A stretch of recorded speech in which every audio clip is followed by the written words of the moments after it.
Okay, so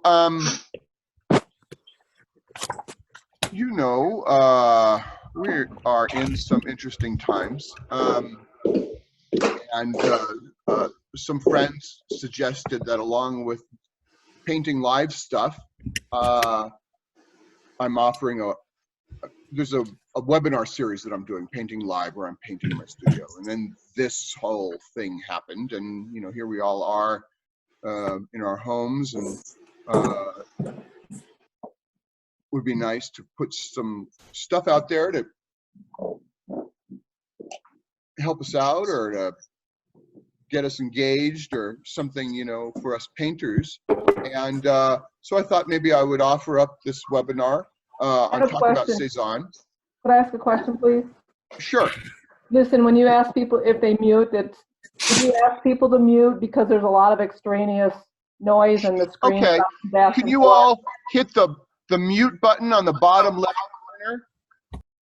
And that will keep it a little more even and quiet for folks as I speak. Okay, and then if you have a question later on, I'll open it up for questions periodically, and unmute, and we could talk. This is a meeting room. It's not a webinar setup. And give us an iPad. It's in the upper right-hand corner. For iPads, upper right-hand corner. Upper right corner. You have to touch the screen, and it will bring down the little strip, and you'll see the mute. Thank you, Gail. Thank you, Gail.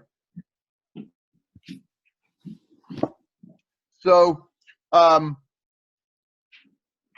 was thinking what might be appropriate, and I thought it might be nice to talk about Cezanne and his project, as I understand it, and how that might actually be relevant for us today in the middle of what we're going through. So what I'd like to do is take some time first to explain how I understand what Cezanne is doing, literally as a painter. What are his questions formally? What is he engaged in? Talk that through, get together on that, and then look at some things that he said, at least as remembered by Joachim Gasquet. Is that how you say it? French? I don't know. Joachim, last name Gasquet. I don't speak French. Anyway, he remembered it.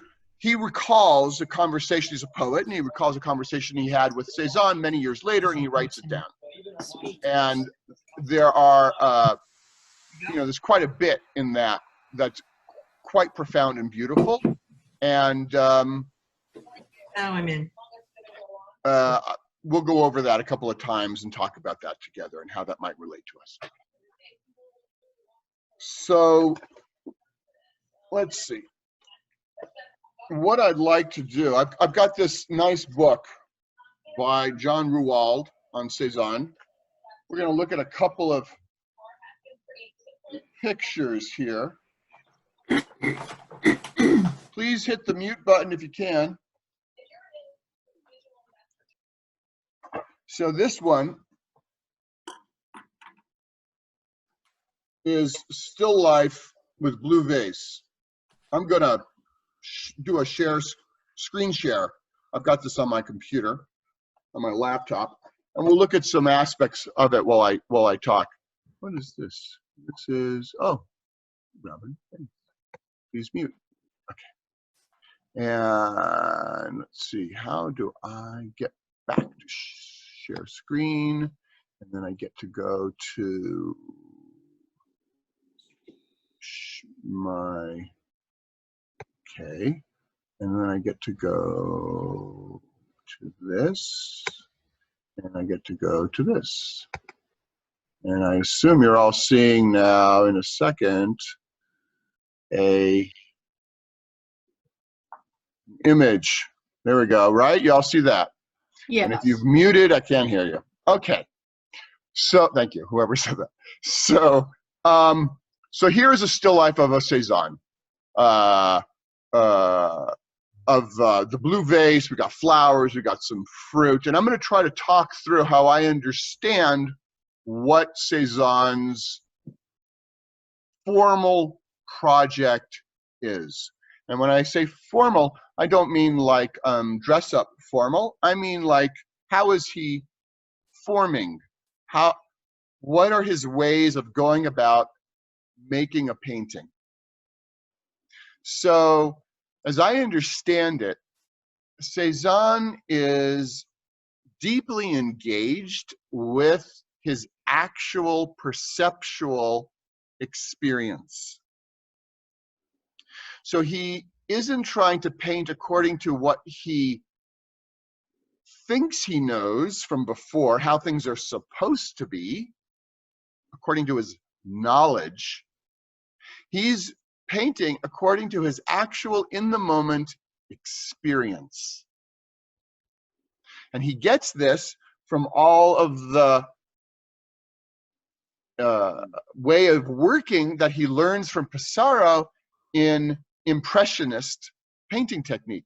So from Pissarro, he goes out and he learns how to be outdoors and be in the moment and his perception, and he's exploring all of that. And what he takes from that is his in the moment experiential grounding into his perception. So we have stuff like, let's see, we've got, instead of painting the dish according to his knowledge that it's, like, you stand still, you don't move your head, you look with one eye. Instead, we've got this really curious split weird dish because he's moving his head and he's looking with two eyes, and so things get kind of funky. Or we are looking at the fruit, and the edges of the fruit keep on shifting. It's like, wait a minute, where's the edge? And because he's looking with two eyes, and if we look at something with two eyes, it's going to flicker because we're looking with parallax vision. So it's not according to how we know it is, as if we're building it, but rather what's my actual perception. And if we look here, where's the edge of the vase? And it kind of comes and goes. It's like it's not, it's like he's trying to somehow come to terms with his actual visual experience. And that's happening as well in the background of the wall. Is this wall light green? Is it light blue? Is it kind of a mauve? And it keeps on changing because his experience keeps on changing. So here we have one aspect, one pole of Cezanne's equation of the way he's working. He's trying to paint according to his actual experience. Jordan, I'm seeing you, but I'm not seeing the picture now. Oh. What? I don't know what to do exactly about that. I don't either. Okay. That's I'm okay. sorry. That's okay. Thank you. I'll just mute now. You go ahead. Well, maybe hit share. There must be a shared screen button. Does anyone know out there what to say to Jacqueline? I got it. You got it? Yeah. You see it? Super. Okay. Thanks, Jacqueline. Okay. I just don't see how to mute me now. On the bottom, PC bottom left, iPhone or iPad probably upper right. Well, now how I got there is in the top right. It's tiny though, but in the top right is a big rectangle with a small upper rectangle in it. And if I click on that, it goes from you to the picture. Go to the picture and then keep it cool. We'll be fine. Okay. Okay. Okay. Yep. Okay. So we've got, on the one hand, we've got his perception. He's painting according to his actual in the moment experience. And of his visual perception. And then at the same time, he's trying to put those marks into a structure within the rectangle, so that there's always a kind of visual equilibrium in the rectangle in relation to the actual four sides of the rectangle. Think of it like a two-dimensional design problem where every mark needs to remain within a sense of visual balance. So let me give you an example of what I'm talking about. Here we have this is the painting, okay? We got this is sort of in the middle, but not really. And then we got this curious split of the bottle, like right in half. And over here, we have, I don't know, is this a window or a mirror? But we've got maybe some wainscoting. It's not clear. Well, what is clear is that for the sake of the painting, this brown area here is really important for the sense of overall dynamic balance within the whole rectangle.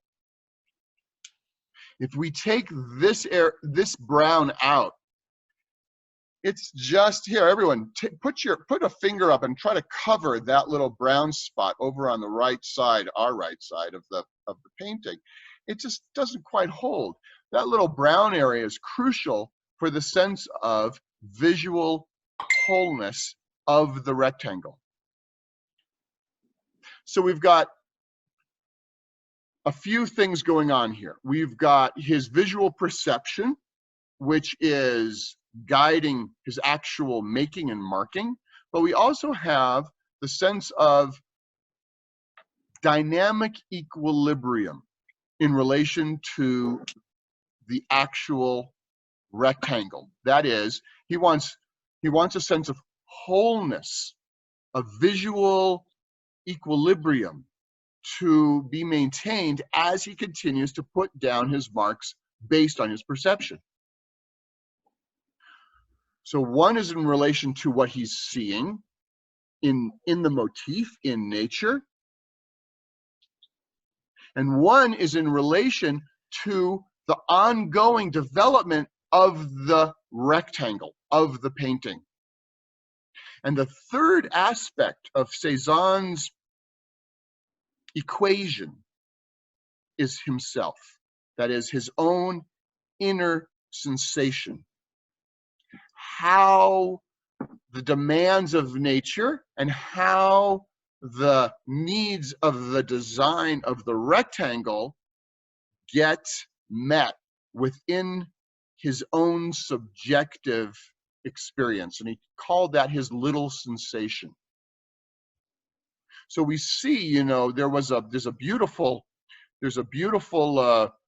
book by Earl Lauren on Cezanne's compositions. And Earl Lauren, in the early part of the 20th century, goes through and he documents and photographs the actual sites where Cezanne painted. And we see there's distortions. But the distortions occur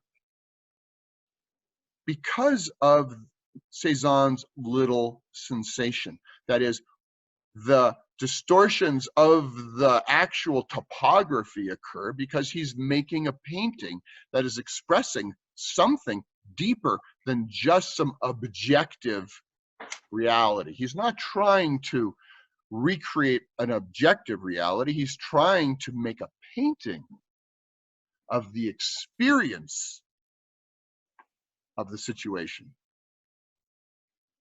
I'll say that again. Cezanne is trying to make a painting, not an objective reality, but rather a painting of overtly his subjective experience. And this blasted painting open. All right, I'm gonna stop the screen share right now. Come back here. Hello. Okay, so why don't we, I'm going to take maybe some questions right now about all that stuff, because I just kind of dumped on you a ton of stuff. If it's new for you, like what? Maybe it's clear, maybe it's not. And then we'll move into the next part, which is this apparent quote of Cezanne, although it might be embellished a little bit, and talk about that and how it might relate to us. So we've got a couple of chats. Robin, please. Angela, yes. Mark, thank you, Mark. Appreciate that. Okay. If anyone would like to ask a question, feel free to unmute, ask me. I'm going to go to gallery view so I can see you if you're asking anything. Anyone out there have a question about all that stuff that I just talked about? Hi, Jordan. It's Hey, Molly. Molly. Hi. Hi. So when you were talking about dynamic equilibrium, I kind of like think, well, I read something about Hans Hofmann about creating tension or being aware of the tension that each shape creates in a painting. Okay. And I just think that's so cool. I like Yeah. to think about that, but I don't really know what I'm, going Yeah. after. Well, Hoffman is working with what he called the push and pull of the picture plane. And he's developing that through a lot through warm and cool, right? And Yeah. that's very much coming out of Cezanne. And Cezanne is trying to work with space through color, warm and cool. He's dealing with value to some extent, but not in a traditional way. His relationship to space and form is created more through edge and color, as far as I can tell. Not so much concerned with light as much as with that kind of, that dynamic, and it's within a shallow space. So I think all of those kinds of things are, that Hoffman is relating to Cezanne in those ways. Yeah. Okay. Great. Any other questions about what we were just going over? I have a question. I don't have an art background, but I'm curious. You, in the beginning of your talk, you mentioned painting with one eye versus two. Is that is that common? Is that specific to still life? Sure. Okay. So there are certain assumptions on what a painting is that we've inherited from the time of the Renaissance. And there was a deep desire that a painting would somehow replicate as close as possible to what we imagined to be an objective rendition of the world in front of us. And that objective rendition might very well have been delineated by optics. So if we, as if we stand in front of a window and we close one eye and we don't move our head and we etch on the glass the shapes that we see and we color them in, that would be the image. And so there was this real need to create some kind of convincing, believable image that in some ways was very much like a photograph. With the development in the 19th century of photography and of a whole lot of other things like modern physics, Darwin, Freud, Marx, things really expanded, blew apart in certain ways, and we didn't need the paintings to be a kind of a testimony to secure the way things are objectively. And Cezanne, in some ways, is the first person to just blow it up. And so it's apparent with Cezanne that he was not trying to do anything quote unquote objective. Even Monet his story was he's painting the world as he really sees it. With Cezanne, we don't get that. It's more we get a painting of his experience of his visual perception. He's not trying to imagine some objective state that's out there in his painting. So, Thank you. yeah. Anyone else before we move into the next part? Hiya. Oh. I wonder if you could, It's okay, go on. That's fine. I was just going to ask about the book that you mentioned about a review of Cezanne's work. Who's asking this? Where are you? Jenny. Oh, hi, Jenny. Hi. About which book? You had mentioned a book earlier on in your talk a moment ago. This guy? John, yeah, okay, thank you. Yep, I John just want to Ruoff. write down the title. It's a nice one. It's a good basic biography. It's got good reproductions. I think you can get it on Amazon used for not very much. You know, it's pretty decently priced. It's good. Dave, you had a question? Yeah. In the Loran book, it talks a lot about it's both a two-dimensional and a three-dimensional structure where there are planes, receding planes that recede to a certain point and then come back forward, right? So that your eye is never allowed to like leave the canvas, right? And they sort of, I interpret that to be kind of a way of designing the experience of the viewer as it's being viewed. Yeah. And that was sort of the point of that 2D stuff, of the structure of the canvas and the right. Do you agree with that? Yeah, I do. That is what you're describing as the three-dimensional experience of the different planar structure, and so it's holding us in there. That is the 2D structure that I'm describing in relation to the rectangle. That is the two-dimensional dynamic. And I'm not going to, well, sure. Okay, one second.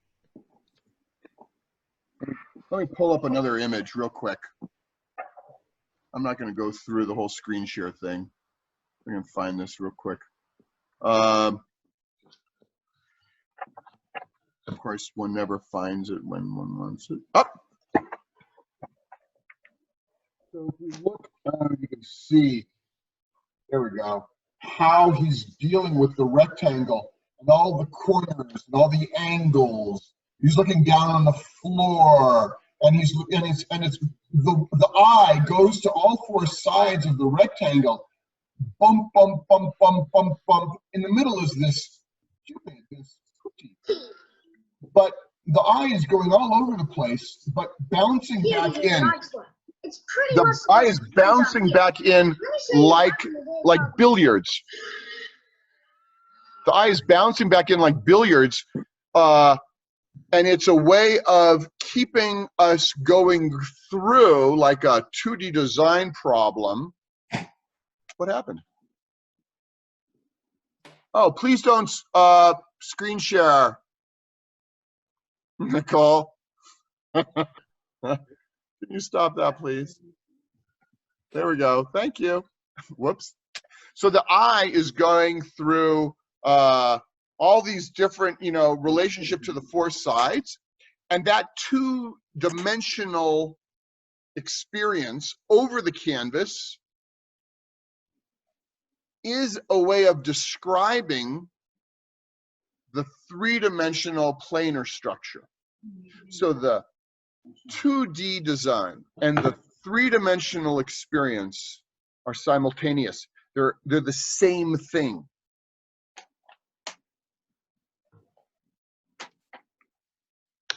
There we go. That was a lot. Anyone else before we move into the next piece? No? Alexis, did you have a question? Did you want to? I can't hear you. Hi, I'm here now. Okay, hi. I joined just a little late, so I'm just listening for now. But oh, different Alexis. There's two Alexises. Oh, you're kidding. Hi, Alexis. Hi, Alexis. Question. Okay, I don't think that's ever happened to me before. Here we Alexis, are. All right. yeah. Why don't Alexis K? You just started, and then we'll come back to the other Alexis. Okay. All right. Oh no, I said I came a little late, so I'm just listening. But I was fascinated with your Thank you. Super. Alexis before. Yeah. Unmute. Okay.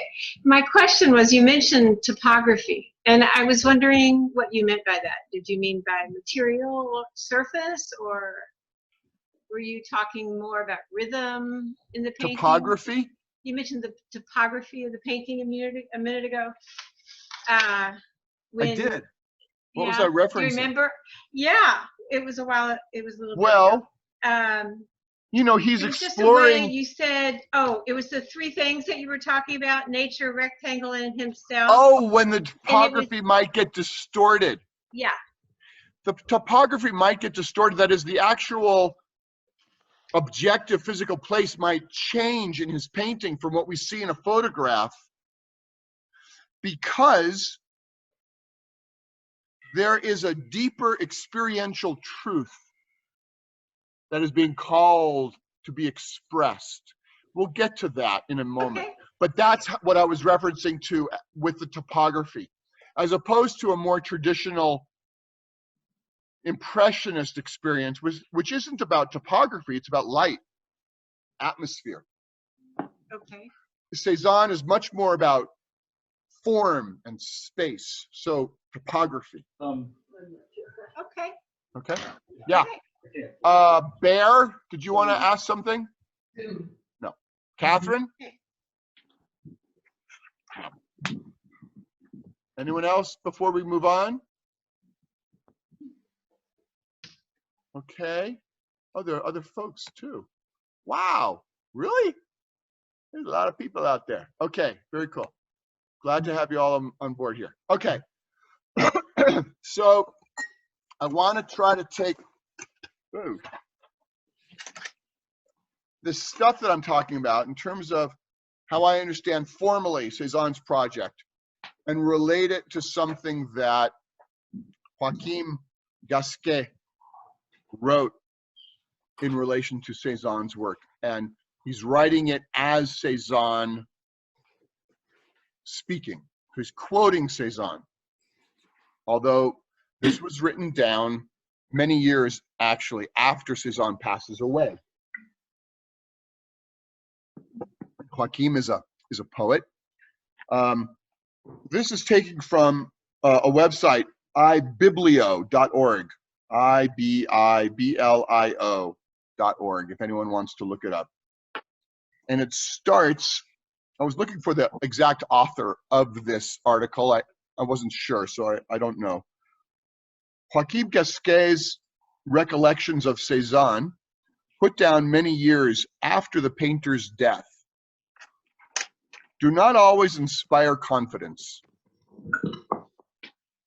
The poet's innate verbosity often transforms Cezanne's occasionally quite awkward words into an insufferably literary style.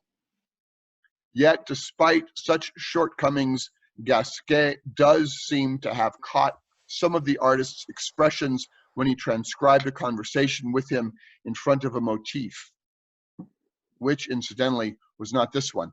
This is accompanied by a late Mount Saint Victoire painting reproduction.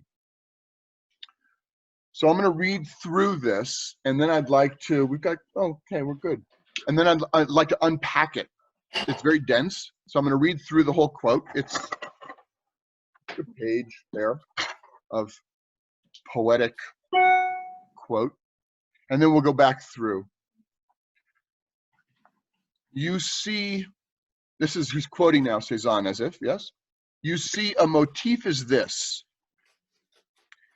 He puts his hands together, drew them apart, the 10 fingers open, then slowly, very slowly brought them together again, grasped them, squeezed them tightly, meshing them. That's what one should try to achieve. If one hand is held too high or too low, it won't work. Not a single link should be too slack, leaving a hole through which the emotion, the light, the truth can escape. You must understand that I work on the whole canvas, on everything at once, with one impulse, with undivided faith. I approach all the scattered bits and pieces. Everything we see falls apart, doesn't it? Nature is always the same, but nothing in her that appears to us lasts.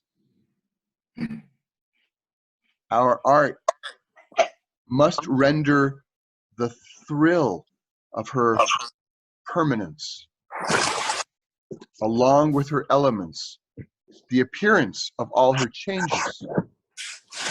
It must give us a taste of her eternity. What is there underneath? Maybe nothing. Maybe everything.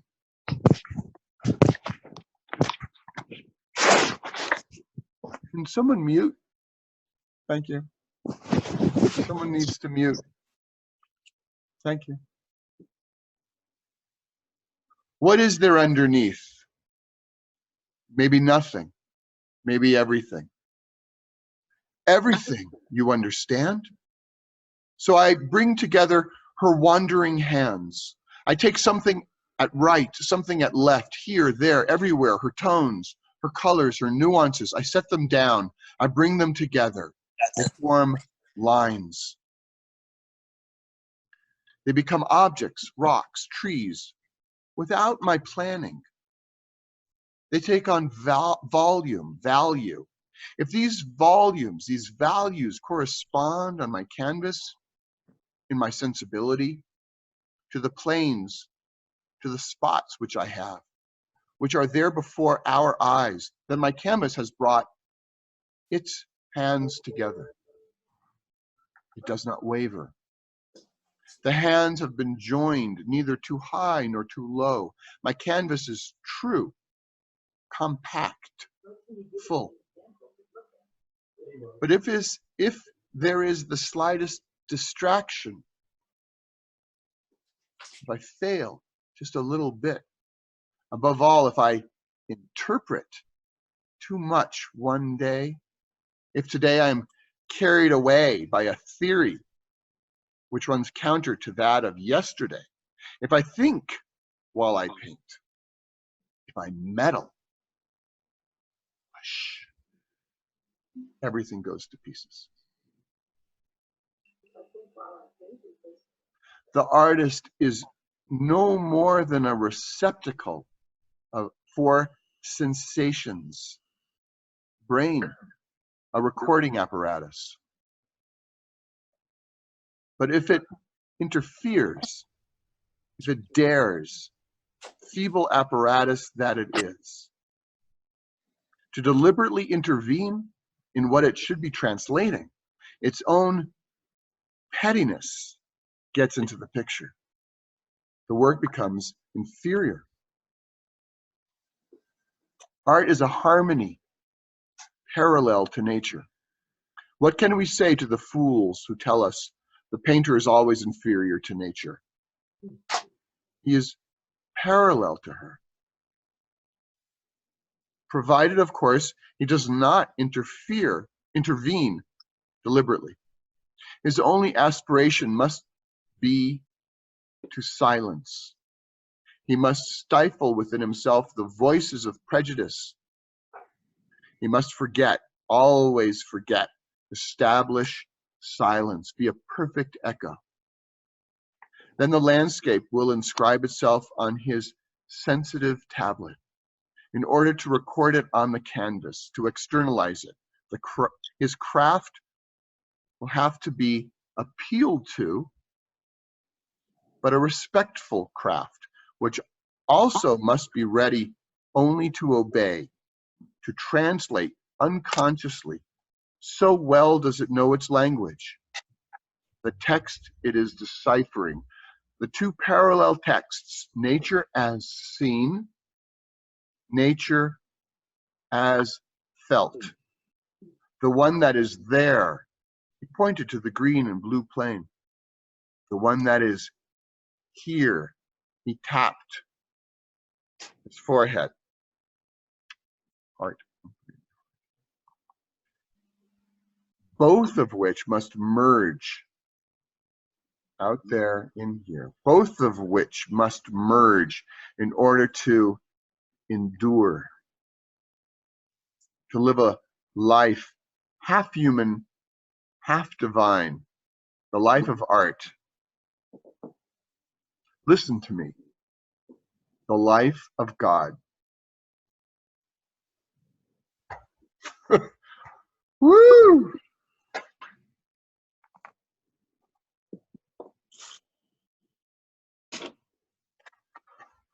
Well, that's a lot. So, yeah, I just read that one through. And now, I'm not going to go piece by piece. It's a lot. But let me take, there's a section in the first paragraph that I'd like to open up and relate to what I was saying before in terms of his perception and the rectangle, okay? And relate it to the title of this thing, The Fleeting and the Changeless. So,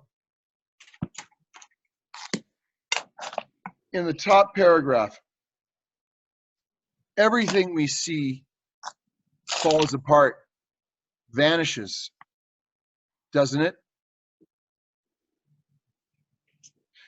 Nature is always the same, but nothing in her that appears to us lasts. This I take to describe his engagement with his visual perception. That when we see the way he's painting the edges, the way they come and go, not according to his knowledge of the form, like he's going to build it, but rather according to his experience. It comes and goes. The background wall, excuse me, sometimes light blue, light green, mauve, it keeps on changing because that's his experience. It keeps shifting. Nature is always the same, but nothing in her appears to us lasts. Everything we see falls apart, vanishes.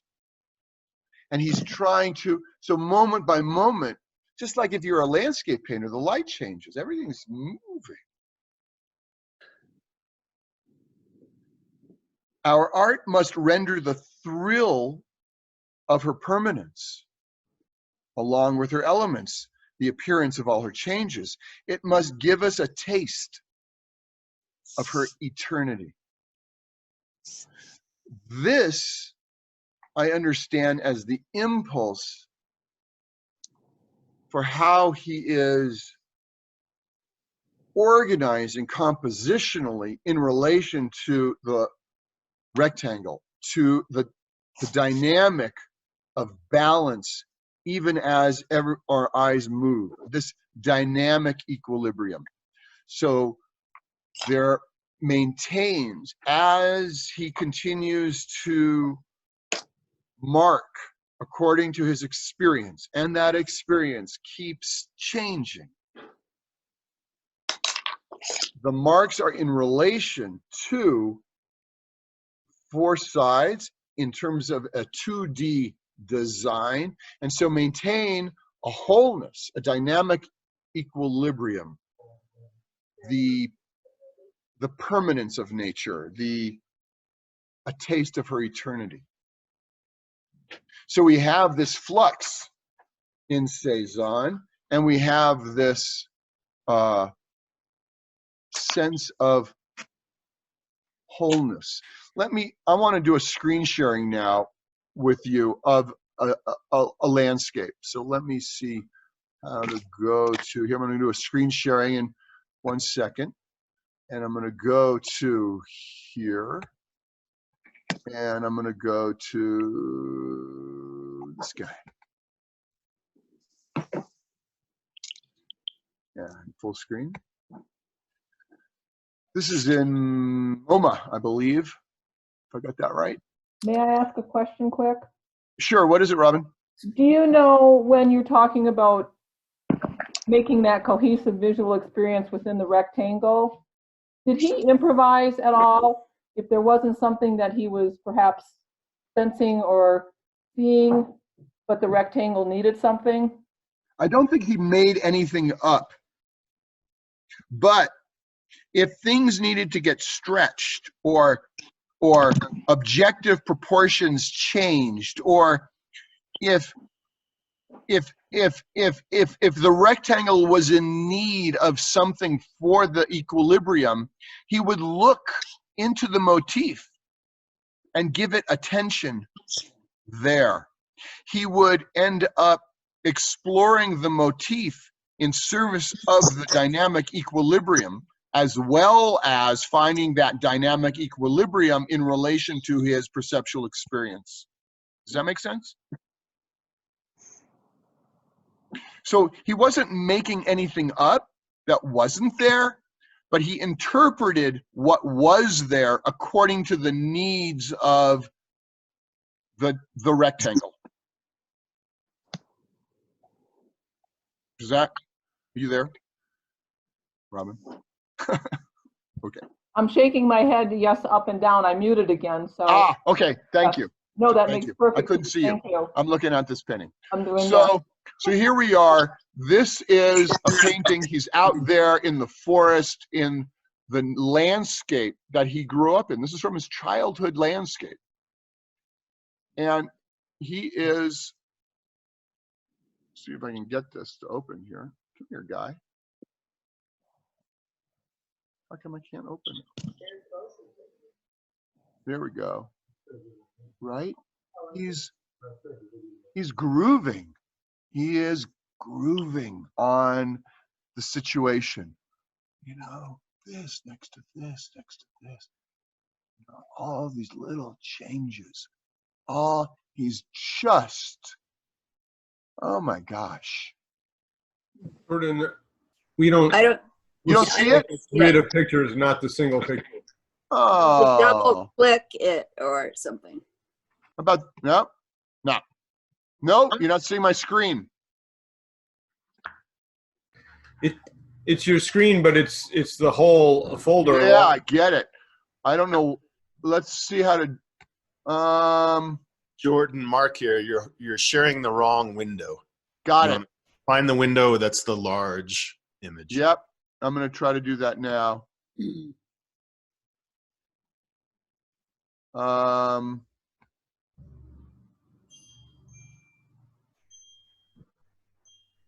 this work?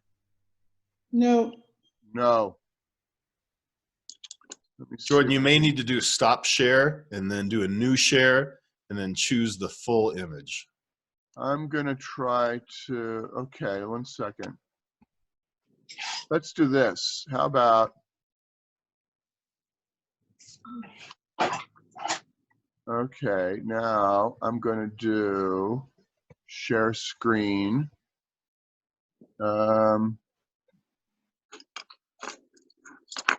Well, let's see if I can get this. Well, we got that one. How about that? That doesn't open the same way. Yes, that's good though. How about this one? Does that work? Yeah, now this? we can see only one print. Can you see the one against the white background? It does not have a white background, and A it's gray not background. really big. Gray background. How about now? Nope. Now Got it's it. you. I'm going to get there. I'm going to figure this out. This one. Yes. Right? Yeah. Yes. Yay. Thank you, Mark. Okay. We're learning. Sweet.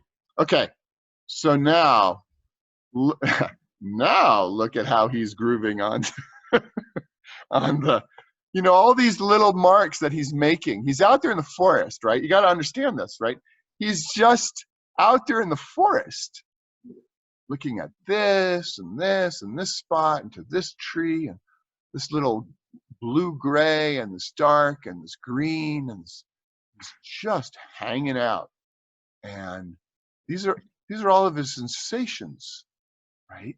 He's trying to somehow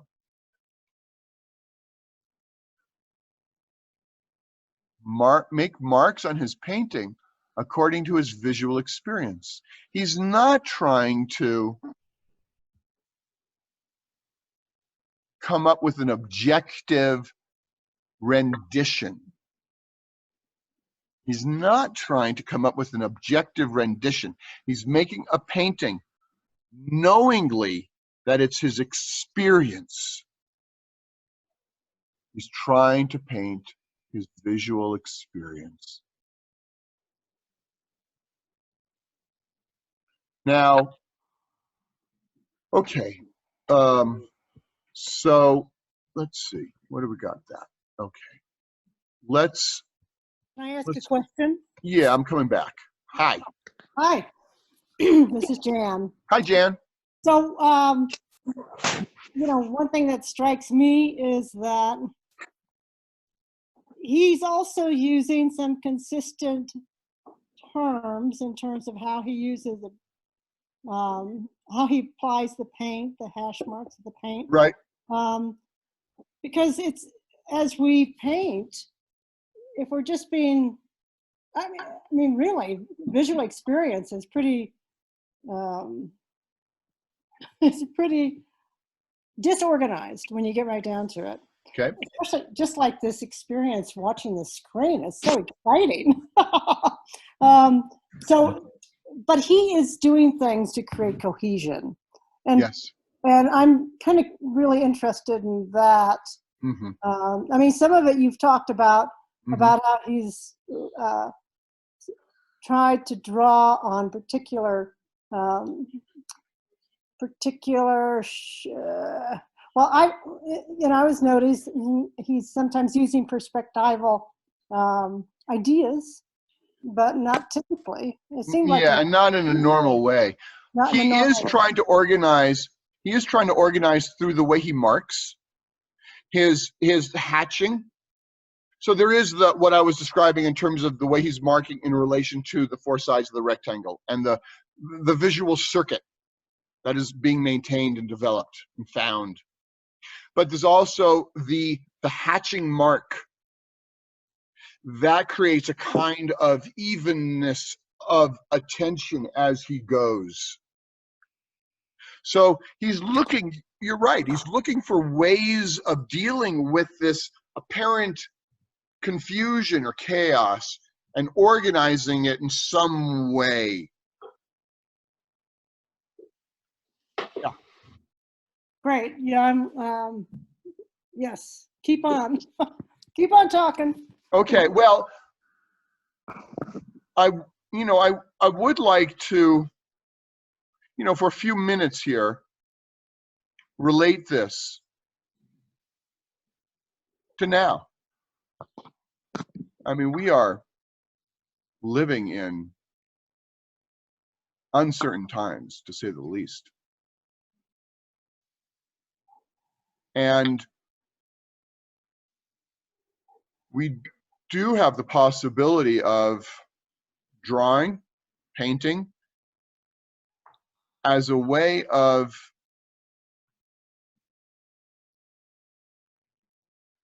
gaining or returning to or maintaining or finding ground. And that's what he was doing.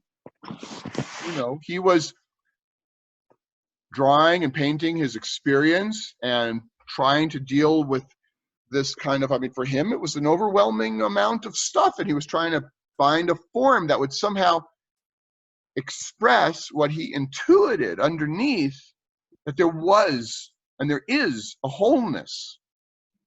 And that wholeness has not disappeared. For us. All hell is breaking loose, God knows. Everything is, we don't know, right? And yet somehow there is still a wholeness. And we have the possibility, just, pull out a drawing pad, pull out, watercolor, find half an hour, find 45 minutes, whatever it is, just to slow down in our actual experience. He said, what did he say? It was great. He said, if I think while I paint, if I meddle, whoosh, everything goes to pieces. I mean, that's brilliant. I mean, really, you know? So let's, you know, we have the possibility of drawing and painting where we get to not think and not meddle, just show up and just, what's my experience right now, you know? And we can just, it can be our, it's not just what I'm doing to preserve my own sanity. It is that. It is, truly. But it's also a way of pitching into the collective energetic field. We need to maintain ground. All of us, you know, we're makers, we're painters, we make stuff. Great. And so this is what we do. And so let's pitch in. And the way we do, I mean, there are ways of pitching in that are out there that are great. Boulder County, you know, I don't know if you know, Brad and Amy Feld, you know, they're doing a matching thing. If anyone wants to chip in, you know, to help people that don't have, great. But there's also a way of chipping in energetically. We do, by just settling down, drawing, painting. It's good. And it helps us and it adds in. It really does. So that's my piece here about the fleeting and the changeless in the midst of, you know, where we are today. So I wanted to put that out there before our hour gets up. I also want to say I'm thrilled just by everyone showing up. I'm thank you. I really, and those of you that have donated, thank you. And it looks like this, you know, I'll try to, if I can, put this together into a weekly format. I've got my kids too. They're home from school, as we all know. So I'll see how all that goes. But if it works out, and I would like it to, I'm going to do this again, you know, next Wednesday, maybe Giacometti. So that I wanted to put in before we end. But I'd like to open it up. Other thoughts or questions or responses? Anyone out there would like to chime in while we're on? Jordan, it's Yeah. Karen Brunig. Hi, how are you? Good. Oh, I don't know if it says my internet connection is unstable. I see you and hear you. Oh, good. What you said is just resonates so much about the time we're in right now, and that if we paint, and Cezanne is, yeah, there's so much, it's so brilliant. If we paint to experience this life more deeply and connect with some of the other, whatever it is, well, this life at times is suffering, at times is fear, and always is change, which Cezanne was totally about. Change, constant change, dynamic movement. And here we are in this time, this changing time. Yeah. And to get that, to paint that, and or draw that, or for ourselves, only can ground us. And I think, yeah, bring some kind of perspective, I guess, to our interactions with each other, and keep maybe our sense of compassion open. That's just my thought for now. Thank you. Thanks, Karen. Mm-hmm. Anyone else? Jacqueline here. Yeah, Jacqueline? I would like to say how much everything you said resonates with me as a description of your work. My work? Yes. Thank you. Well, just think about it. It just seems to me like it's true, because your paintings are sort of, you know, like what's right behind you. Representational, but it's not. Well, I'm a grandson of Cezanne. What can I say? I believe it. Thank you, Jordan. Thank you, Jacqueline. Anyone else out there before we wrap up? Hi, I'm Sally Fulton. You remember? Hi, Sally. Hi, Sally. How are you? It's great to see you and wonderful to hear your thoughts. And I just wanted to say how much I appreciate everybody who is using whatever makes them happy to get through this time. And art, poetry, especially my garden. I was out in the garden today. You know, to find where happiness is, and art is definitely one of those things. So I so appreciate all the artists, and especially you, Jordan. Thank you so much. Thank you, Sally. You take care. Okay. All right. I think we're just about up. If anyone else has anything else they want to chime in? Okay, everybody. I'll send out more announcements. Another announcement next week, and or in a few days, you know, trying to set something up for next week. And okay, here we are. Thank you all for joining me in today's webinar, and hang in there and keep calm if possible, and paint and draw. Keep calm and paint on. Okay. Take care. Thank Bye-bye. you. You're Bye. welcome. Bye-bye. See you next week. Thank you See so you next much. week. Take care. Bye. Bye. Bye.